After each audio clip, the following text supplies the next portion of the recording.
Good Monday morning. All right. I'm not going to show this many places. I went a little crazy with my meditation last night, and some groups got mad at me. So let me find it here.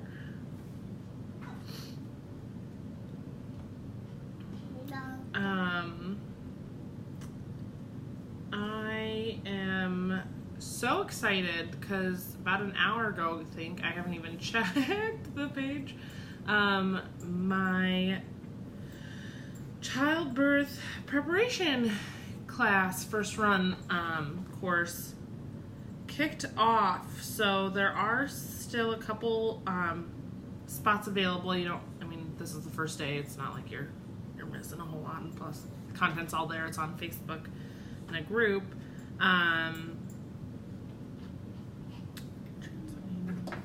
what do I want? I want tribe. You know what? I'll put it in there because they'll like this. They'll like this stuff. All right. I'm just gonna share to my groups, and that's it. Okay. So last week we talked about breastfeeding and kind of why is it good developmentally and what's going on with some of that stuff. And I got a lot of questions afterwards regarding things that I don't want to say should be common knowledge, but like there's just a lot of information out on the internet, so when you Google something, it's overwhelming. And so I got a lot of questions, and I've had a couple conversations now with some moms about misconceptions and stuff regarding breastfeeding and milk and how to care for it and what to do with it and that kind of stuff. So I have 5 points that I just actually quickly came up with this morning of like kind of where a lot of like my personal struggle was in understanding what you can and can't do and that kind of thing. So hopefully somebody finds some of this information helpful. So the first one is often lactation consultants and doctors will tell you it shouldn't hurt, which that's true, but there's a learning curve. So whether it's going to be your first time attempting to breastfeed, or my doula client just had her second baby like a week ago, so we were talking about it yesterday actually. It's definitely uncomfortable until you kind of get the hang of it, until your body gets used to being manipulated in that way, because most of us, until we bear children, don't walk around with something attached to that sensitive part of our body. So just from my own experience, and we'll get into why mine was even crazier than that, it's, a week or two, you might have soreness, you might have sharp pains. With Noah, for sure the first week, every time he'd go to latch, I had a toe curling pain. I would tense every muscle in my body, I'd hold my breath. But as soon as he was drawing the nipple into his mouth, and as soon as it got where it needed to be, it was fine. The pain definitely shouldn't last longer than a week or two. If it does, then that means there's something going on with the latch.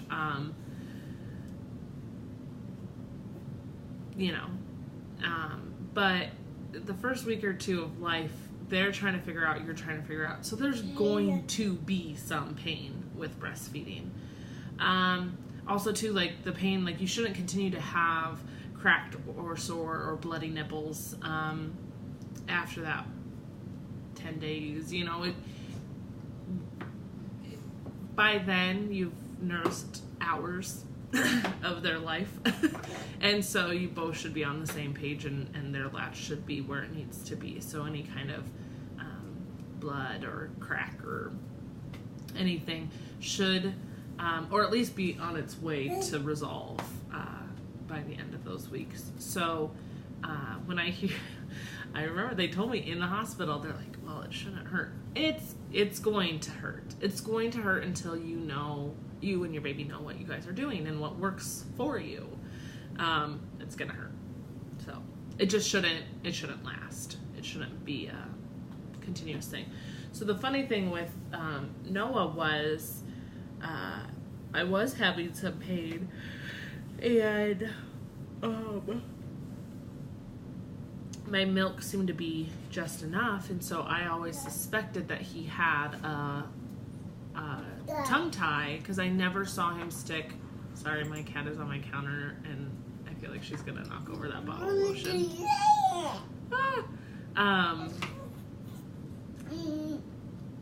Yeah? Hi.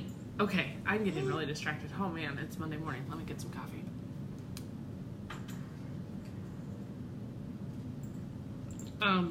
And sure enough, when he was 10 months, I finally actually got him evaluated. And it was that was my cat.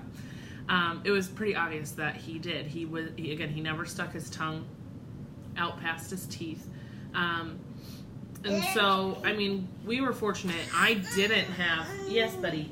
Here. He's in his high chair. Ugh. Here. What? Okay. Again, you're stealing the show.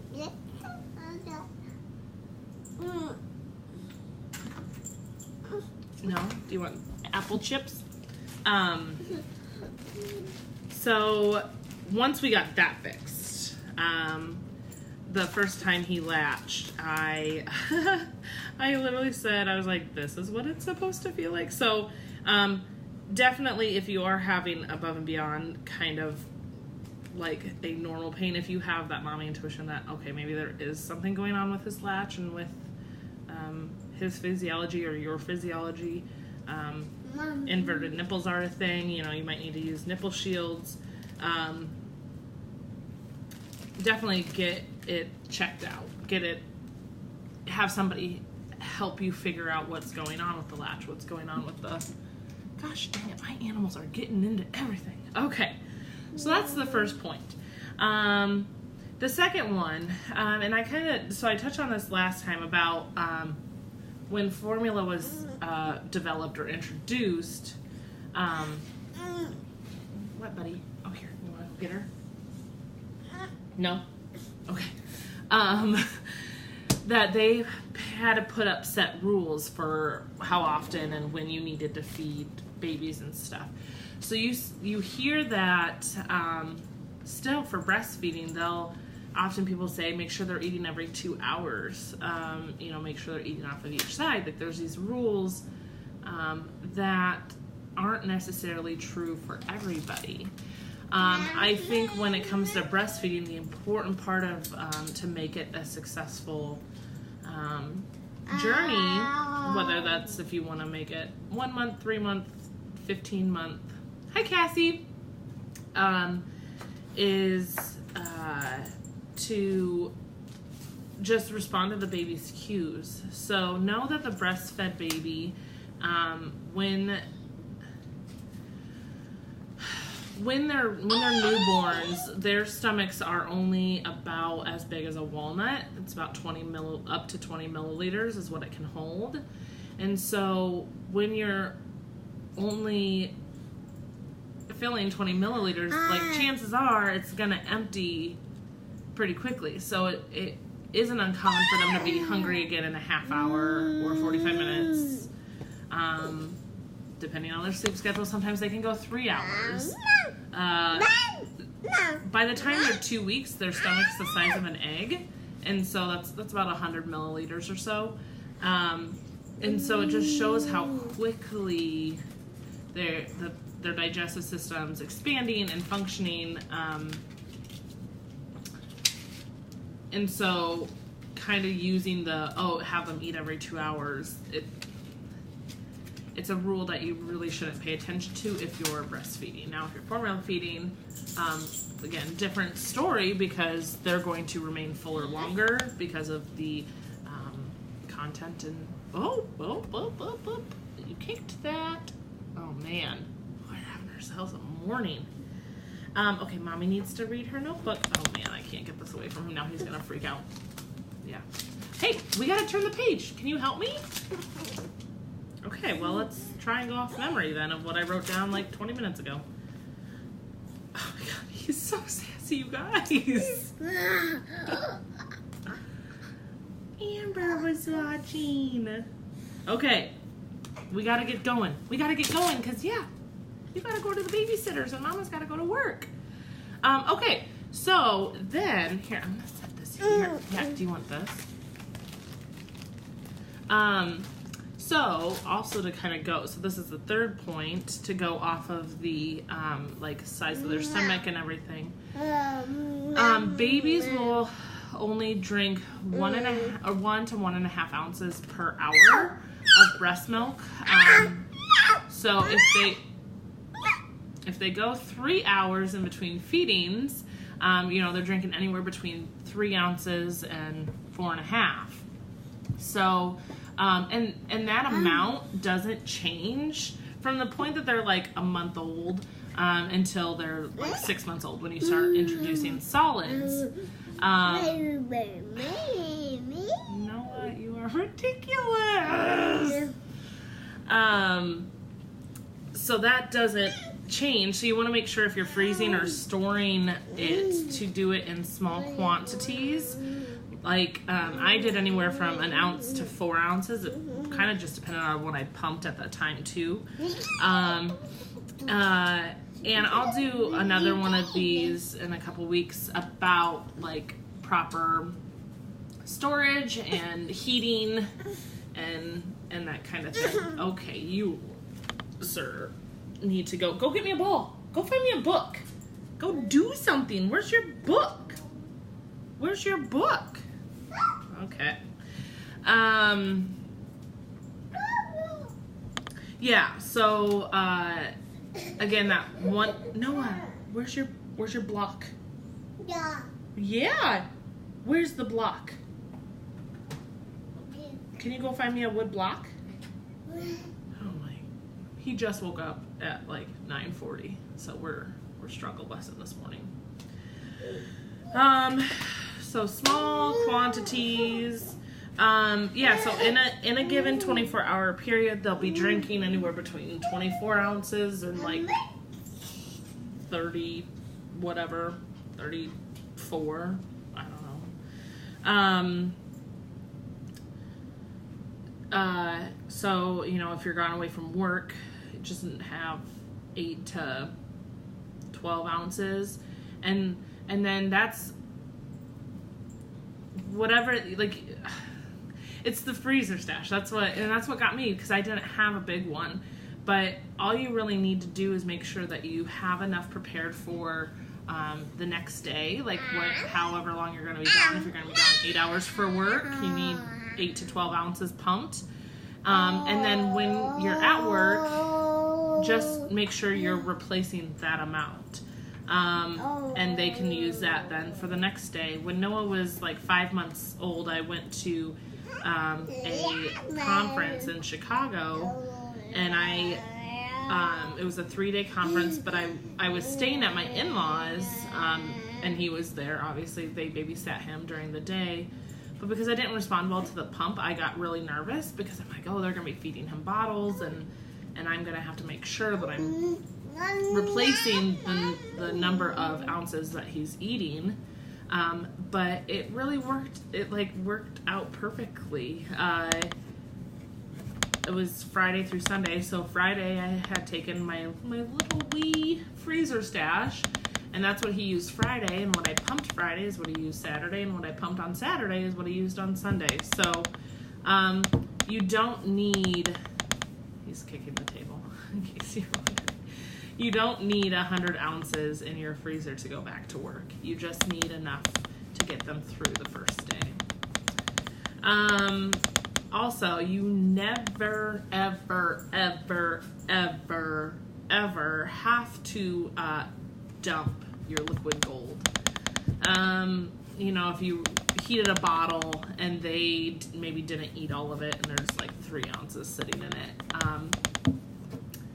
There are, and again, I'll do one on the guidelines for heating and thawing and storing, but you don't have to dump that down the drain if it was heated and remains uneaten. Also, you often hear moms or women talk about consuming alcohol and worried if they need to pump and dump.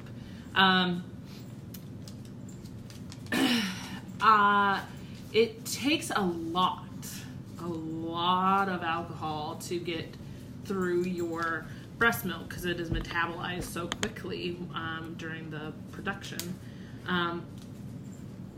But if you're ever concerned about it, and the rule of thumb essentially is if you're too drunk to actually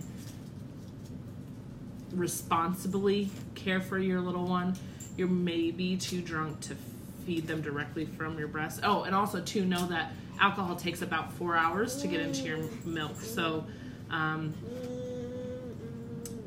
it's not like if you're feeling the effects, it's not like it's coming through right then. It's gotta just like through your blood. It's gotta go through its process. So it takes up to 4 hours to actually get into the milk. But yeah, if you're ever worried about it, you never actually have to dump that milk. What you can do, like if you're pumping, like my case, I went to Florida this last March, and so what I did with those bags that were questionable, that I was like, well, I had a little bit too much fun, but those alcohol strips don't always work. They sometimes will pick up, like, they'll tell you orange juice is alcoholic, and not with champagne or vodka in it. So I just, with the bags that I pumped that were questionable, I just put a star on them next to the date. And what you can do with those is you can either dilute them with another bottle of normal milk that you know is fine. So like if you have 3 ounces of questionable milk and 3 ounces of normal milk, just dilute it and it's fine. Or you can use those or the uneaten thawed milk.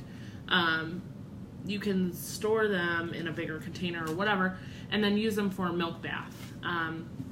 Breast milk has a lot of great qualities. So like if your little one or you like ever gets a rash, I think of like chicken pox or poison ivy, or even diaper rash, just soaking their little bottoms in a milk bath, and all you do is you draw a bath and then you put the milk in there. So that's why and it's not doing any harm for them getting absorbed by their skin. You can also make soaps out of breast milk. So if you have milk that you don't know what you're going to use it for, you can make breast milk soap, which again acts similarly in the same way as a bath. You can either make or have someone make you breast milk jewelry. That's kind of a fad that's going on right now. They mix the milk in with... Oh, you guys! This is mommyhood to a toddler. They mix the breast milk in with like a resin to make jewelry. So you never have to pour your liquid gold down the drain. I actually advise you not to. Like, there's so many other uses you can use for it. Okay. So the last point, number 5. It is not illegal to breastfeed anywhere in the United States at all. You will not get arrested. You will not get public indecency. You will not get in trouble for breastfeeding your child. Oh my God. Noah. You might get in trouble for the way that they're acting, though. You are ridiculous. I know what you want, and I can't give it to you because you'll eat it and choke on it. Okay. Mommy's got to get through 1 point, buddy. 1 point. 1 point.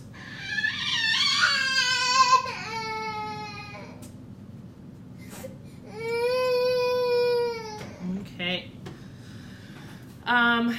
So if someone, a manager or employee or patron comes up to you and just tells you that you need to move or go to the bathroom, even if they have a lactation room, breastfeeding shouldn't be lonely. You shouldn't have to sit there by yourself. You shouldn't have to feed your child in a restroom, in a public restroom. So legally you have rights to breastfeed wherever you see fit. And two, you don't have to cover up. I wrote here, covers are a blessing and a curse. Obviously they protect your modesty, so if that's something that gives you more anxiety, that somebody's going to see you exposed, by all means use a cover. But if you're more if for me, I was just more concerned about making sure Noah was latching right and that kind of stuff. Because the thing is, covers are hot, especially in the summer.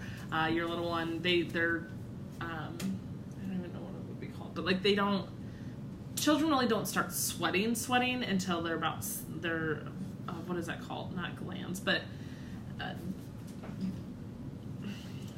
their perspiration doesn't mature until they're about 7. So, especially newborns, they have no self-regulation with hot or cold.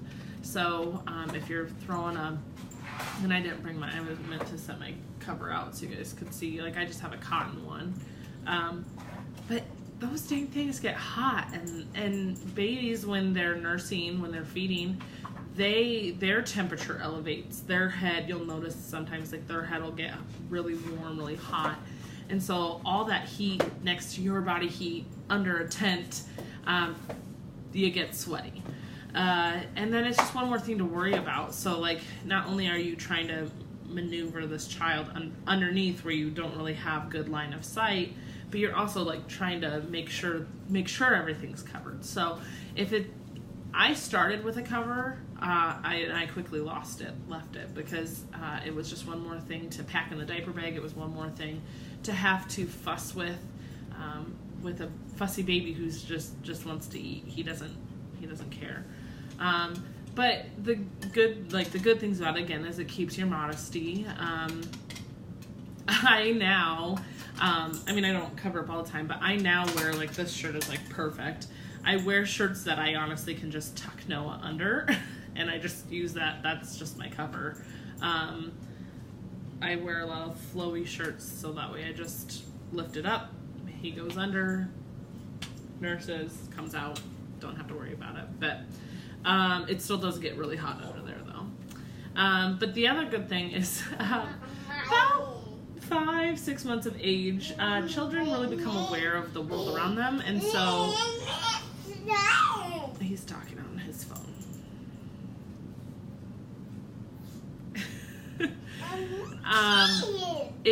Covers help keep distracted nursers on task, because they could be nursing, somebody walks by, whoa, who just walked by?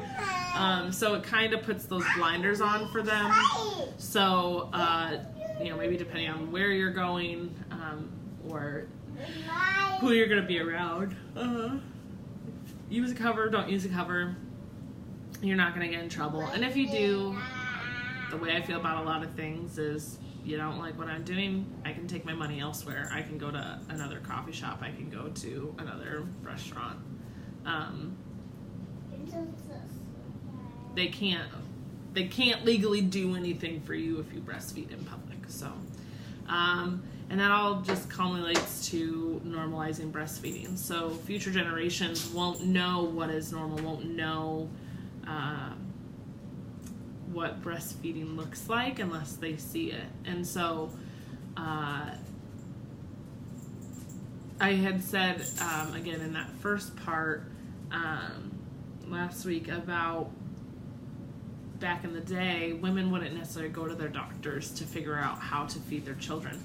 They would go to their mothers, they go to their sisters, they go to their aunts, they go to their neighbors, other breastfeeding women. And so how we go about normalizing it and kind of desexualizing feeding our children is by just doing it and having our children see what it like, that it's normal, and that's where babies get nutrition from, and it's not anything inappropriate at all. It is literally life. You are giving life when you breastfeed. So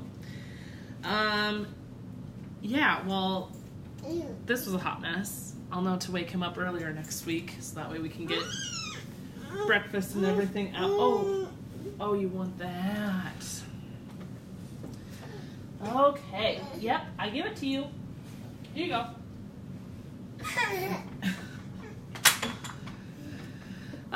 So yeah, well, that's it. As always, if you have any questions and you're watching a replay, pop them in the comments or message me. I'll be happy to help.